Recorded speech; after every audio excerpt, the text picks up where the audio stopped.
Madame, Monsieur, bonjour, bonsoir, le journal Les Titres, bienvenue.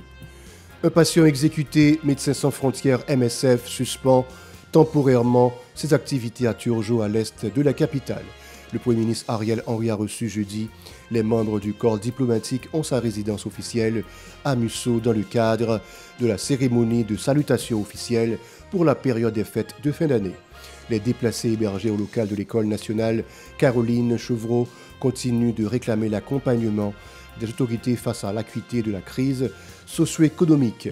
Action universitaire pour la paix et le développement ACUPAD, c'est le nom d'une nouvelle association portée sur les fonds baptismaux. Jeudi à Port-au-Prince. Clôture de la semaine mondiale de l'allaitement maternel par le ministère de la Santé publique et ses partenaires lors d'une cérémonie jeudi à Pétionville. Restez avec nous pour le développement. Si vous jugez que cette vidéo est intéressante, n'hésitez pas à liker et partager la vidéo. Et surtout, n'oubliez pas de vous abonner à cette chaîne et activer la cloche de notification pour ne pas louper aucune de nos vidéos. De retour, comme annoncé en titre, des individus ont exécuté un patient extrait d'une ambulance de Médecins sans frontières MSF le 12 décembre, non loin du centre d'urgence de Turgeau, un quartier situé à l'est de Port-au-Prince. La victime était dans un état critique et une équipe de MSF tentait de l'évacuer quand le véhicule a été attaqué par des inconnus armés, a dénoncé le chef de mission Benoît Vasseur. L'ONG a temporairement suspendu ses activités à Turgeau en raison de la dégradation de la situation sécuritaire, a réagi l'humanitaire. Toutefois, il rassure que les soins seront fournis aux patients dans d'autres structures de MSF dans la capitale. L'instructeur de police Montas Rigo a été blessé par balle jeudi par des bandits non loin des locaux de l'École nationale de police sur la route de Frères. Une information confirmée par le syndicat de la police nationale SPNH 17 indiquant que la victime a été évacuée vers un centre hospitalier en vue de recevoir les soins nécessités par son état. Rigo Montas appartient à la 19e promotion de la PNH. Le Premier ministre Ariel Henry a reçu jeudi les membres du corps diplomatique, des membres du secteur privé des affaires et des patrons de médias, dont les locaux de la primature à Musso, dans le cadre de la cérémonie de salutation officielle pour la période des fêtes de fin d'année. L'occasion pour le chef du gouvernement de présenter ses remerciements aux membres de la communauté internationale pour leur support à Haïti en cette période de crise. Il s'est félicité du fait que les différents pays amis d'Haïti aient maintenu leur mission diplomatique dans le pays, malgré la situation sécuritaire. Dr Henry a aussi évoqué l'arrivée de la mission multinationale de soutien à la sécurité MMSS pour contribuer à rétablir un environnement sécuritaire stable en Haïti. Au nom du gouvernement et du peuple haïtien, je tiens à adresser à vos pays et organisations respectives un chaleureux remerciement pour le soutien inestimable que nous avons reçu de la communauté internationale en ces temps difficiles. Je tiens à saluer votre engagement pour le renforcement de la coopération internationale. Vos efforts inlassables ont contribué à promouvoir la compréhension mutuelle, la coopération bilatérale et la solidarité internationale. Haïti traverse des épreuves difficiles. Nous sommes confrontés à des défis complexes, que ce soit sur le plan politique, économique, social, sécuritaire ou environnemental. Ces moments difficiles ont mis à rude épreuve notre résilience en tant que peuple. Nous savons que nous pouvons compter sur les pays amis de la communauté internationale qui continuent de nous apporter un soutien significatif de notre quête de stabilité et de bien-être pour nos concitoyens.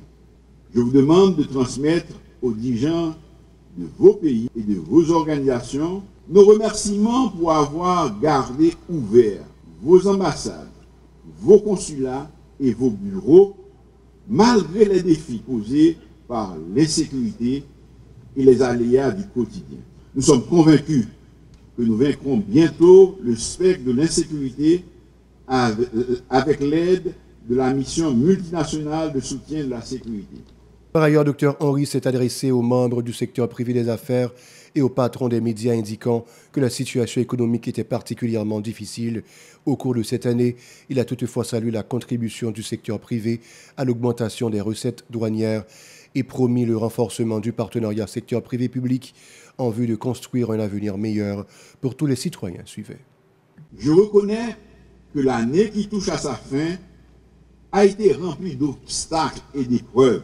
Je sais que la plupart d'entre vous font face à des situations qui auraient pu ébranler votre capacité à résister aux aléas d'une conjoncture politique instable, alimentée par une insécurité galopante. Malgré ces difficultés, vous, entrepreneurs, chefs d'entreprise et acteurs du secteur privé, formel et informel, avez démontré une détermination à continuer à offrir des services à la population et à continuer à la croissance économique. Vous êtes la clé de cette croissance, les créateurs d'emplois et les partenaires clés dans la construction d'une économie forte. Grâce à votre collaboration et à votre sens civique que nous constatons depuis quelque temps, les recettes douanières ont augmenté, ce qui, en dépit de la crise, a permis à la population de bénéficier de plus de services. Je tiens donc à féliciter chaque entrepreneur, chaque entreprise, grande ou petite, qui ont contribué de quelque manière que ce soit à apporter à notre économie. Alors que nous envisageons l'avenir, je reste convaincu que le partenariat entre le gouvernement et le secteur privé continuera à jouer un rôle déterminant dans le développement de notre nation. Les étudiants du Centre d'éducation pour l'école fondamentale, CEFEF, réclament encore une fois leur lettre de nomination et le paiement de leurs frais. Ils reprochent au ministère de tutelle le fait de n'avoir pas répondu à leurs revendications brandies depuis plus de 2 ans. Pour eux, le laxisme des autorités a favorisé la faiblesse du système éducatif, ce qui rend hypothétique l'avenir du pays.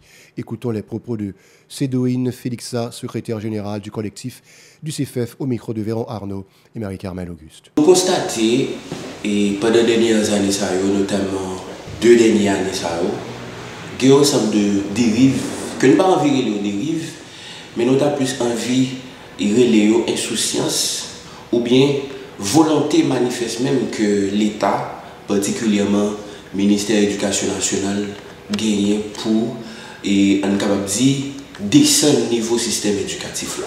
Les nous prenons situation pour l'école qui pas jamais amélioré, de toujours traité en parents pauvres par rapport avec l'autre secteur qui en d'un pays. C'est dans ce sens ça nous dit que bon volonté manifeste même pour que yo on dit descendre pays dans bas fond qui pi bas et notamment système éducatif là. Centre de formation yo, notamment CEFEF qui c'est plus ancien et plus gros et l'école ou bien institution qui a formé professeurs dans niveau fondamental et on regarde traitement l'État, traitement ministère de l'Éducation nationale à bail institution ça. Et nous sommes capables de prendre un ensemble d'éléments qui prouvent à clair que n'y a pas besoin de nous, c'est son l'État gaspillé, son ministère de l'Éducation nationale gaspillé, qui a même investi minimum que possible à investir, mais où est que après ils fin former nous, il n'y a pas besoin. L'action universitaire pour la paix et le développement ACUPAD a été portée sur les fonds baptismaux jeudi à Port-au-Prince. Le coordonnateur de cette nouvelle structure, Saint-Tony Fanfan, a insisté sur l'impérieuse nécessité pour les universités de remplir leur rôle dans le pays, surtout en cette période crise multidimensionnelle. Les problèmes complexes que nous avons fait face à eux, la politique n'a pas qu'à résoudre. Donc, il n'y a pas qu'à résoudre à partir de la politique, il n'y a pas qu'à même résoudre à travers les médias, il n'y a pas qu'à résoudre à travers justement, en quelque sorte, à partir de l'opinion publique. Donc, il faut qu'il justement poser dans l'université pour capable poser, je dirais, objectivement, scientifiquement, rationnellement, pour nous capables de porter des réponses de manière durable à problèmes. Parce que c'est ça, c'est, je veux dire, absence ça, c'est limite ça, c'est manque ça que justement donc université, je dirais, et quand dit dans la relation avec l'université sociétaire, donc c'est manque ça que justement gain. C'est la raison pour laquelle donc, nous autres, au niveau de la COPAD, nous croyons que donc, le monde universitaire est supposé, je dirais, proactif, est supposé beaucoup plus dynamique, beaucoup plus proche, beaucoup plus impliqué dans la vie sociétaire et je dirais reconnaître que donc, nous justement fait partie du corps social là, et pas capable justement et il y a des problèmes, il n'y a pas qu'à dire qu'il n'est pas concerné puisque de toute façon il y a bien des répercussions sur le fonctionnement, sur l'existence et la preuve en est grande. Regardez ce qui se passe maintenant. Le problème de sécurité, c'est un problème justement qui touche, je dirais, le monde universitaire. Il y a des universités qui ne font que fermer leurs portes. Il y a justement des étudiants qui, en quelque sorte, bien obligés d'abandonner les étudiants parce que tout simplement, une situation d'inquiétude et d'incertitude. Le MSPP et ses partenaires, dont le Fonds des Nations Unies pour l'enfance UNICEF et l'Organisation mondiale de la santé OMS, ont clôturé jeudi la semaine de l'allaitement maternel lors d'une cérémonie à Pétionville. S'exprimant à l'occasion, le titulaire du MSPP, Alex Larsen, a mis l'accent sur les bienfaits de l'allaitement maternel pour les nourrissons. Il a promis que des activités seront organisées dans 5 départements géographiques du pays en vue d'encourager cette pratique. Alex Larsen est au micro de Gérard Hirsch-Rézil et Michael Franz Stevens. Ce matin, j'éprouve un réel plaisir à vous accueillir de cette salle pour parler d'un sujet qui nous intéresse tous. En effet, dans le cadre de la promotion de l'allaitement maternel, chaque année, le ministère de la Santé publique, en collaboration avec ses partenaires, s'investissent pour sensibiliser la population sur les bienfaits du lait maternel. En partenariat avec l'UNICEF, l'OPS-OMS, le Programme alimentaire mondial, le ministère a déjà célébré la semaine de l'allaitement dans 5 départements: Grand'Anse, Sud-Est, Nord-Est, Centre et Nîmes. Aujourd'hui, nous la célébrons dans le département de l'Ouest. Elle sera célébrée aussi dans les 5 autres départements. Maman yo qui répond à l'invitation ministère aujourd'hui, qui vient avec petit bébé. Permettez-moi de dire nous-mêmes qui choisissons les petits bébés nous tétés, c'est plus bon choix nous avons fait pour lui. C'est plus bel geste nous avons posé. Les tétés sont gestes dans le monde. Pour sa part, le représentant de l'UNICEF en Haïti, Bruno Maes, dit déplorer un nombre important de décès d'enfants de moins d'1 an, faute d'allaitement. Il encourage les mamans à donner le sein à leur progéniture en vue de s'assurer de leur bonne santé. Suivez. Futur pour les jeunes enfants, leur mère et leur pays.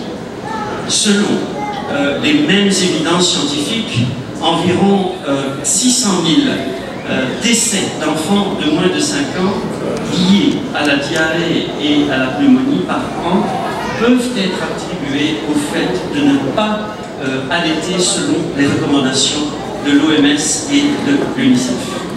On estime également que près de 1 million de cas d'obésité parmi les enfants peuvent être attribués au fait de ne pas allaiter selon les recommandations OMS et du Fonds des Nations Unies pour l'enfance. D'après les mêmes évidences scientifiques, le fait d'allaiter pourrait potentiellement prévenir près de 100 000 décès dus au cancer du sein et de l'ovaire ainsi que le diabète de type 2 chaque année. Ce niveau de morbidité et de mortalité évitable se traduit par des coûts de traitement pour le système de santé mondial de l'ordre de près de 1,1 milliard de dollars par an. Il a été observé que le total des pertes économiques mondiales liées au fait de ne pas allaiter sont estimées à près de 341 milliards de dollars. Des kits alimentaires ont été distribués à 100 participantes à cette activité en vue de renforcer leur capacité nutritionnelle. Les bénéficiaires ont remercié les responsables pour ce geste, indiquant que cela va les soulager pendant quelques jours. Écoutons-les au micro de Gérard Yochrézil et Michael Franz Stevens. C'est la première fois que je participe dans un bagage comme ça, puisque c'est pour les petits points, ça fait bien nous recevoir à eux, et ambiance là, on sort à tout ça. Ça fait nous plaisir. Ça fait nous vraiment plaisir parce que les bagages, c'est acheter pour nous l'acheter, faire nous cadeaux, nous petits c'est nécessaire. Le problème, ça. Oui, c'est allaitement nous fait, nous ne devons pas manger. Moi, allaitement, depuis les fêtes là, c'était seulement mon bali, beaucoup de notre bagage encore, et c'était pour ça que le programme était là, pour bâtir nos tétés. Bon, c'est ça. Non, et je suis content tout, dès que vous faites le choix des mamans qui font allaitement. Et au commencement, je me dis, première petite, moi, je me dis que ça ne va pas faire allaitement, mais grand, c'est campé là pour moi. Et je dis que ça, depuis bien manger, je vais faire allaitement. Je fais allaitement pour petite. Moi, j'ai 3 mois, et allaitement me fait pour lui. Et je suis bien content de participer dans le choix ça fait. La délégation de l'Union européenne UE en Haïti a organisé le 13 décembre à Pétionville la cérémonie de clôture du concours de beat devant servir d'illustration sonore pour l'organisation continentale. Un concours remporté par Belensky Joseph sur une cohorte de 48 participants.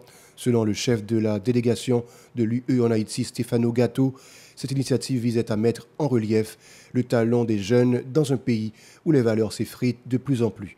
On l'écoute au micro de Gérard Yochrézil et José-Philippe François. Je ne sais pas si vous m'avez bien écouté jusque-là, mais donc on a reçu davantage de candidatures que les prévues.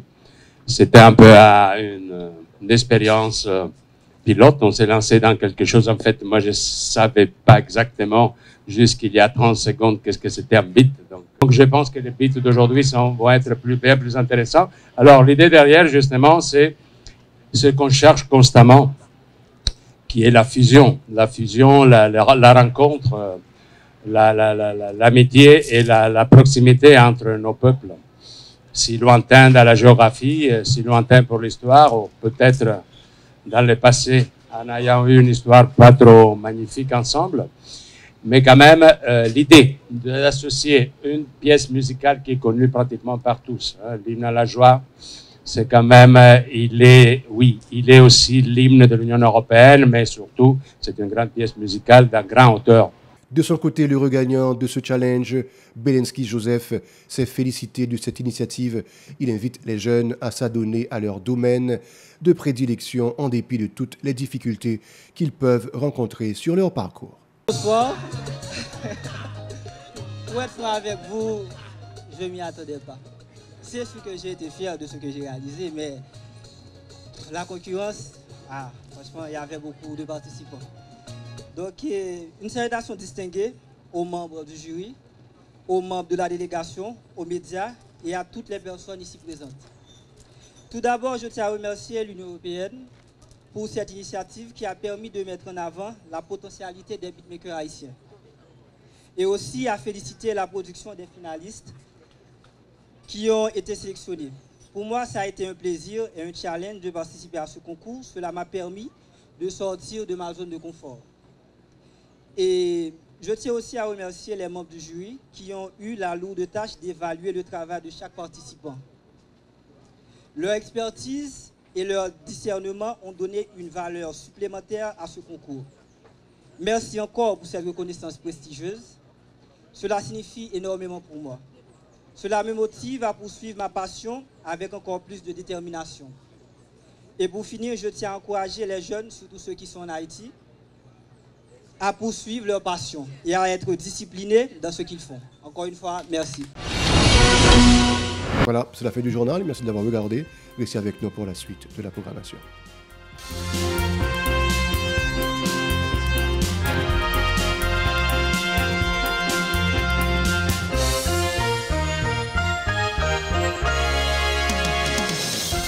Si vous jugez que cette vidéo est intéressante, n'hésitez pas à liker et partager la vidéo. Et surtout, n'oubliez pas de vous abonner à cette chaîne et activer la cloche de notification pour ne pas louper aucune de nos vidéos.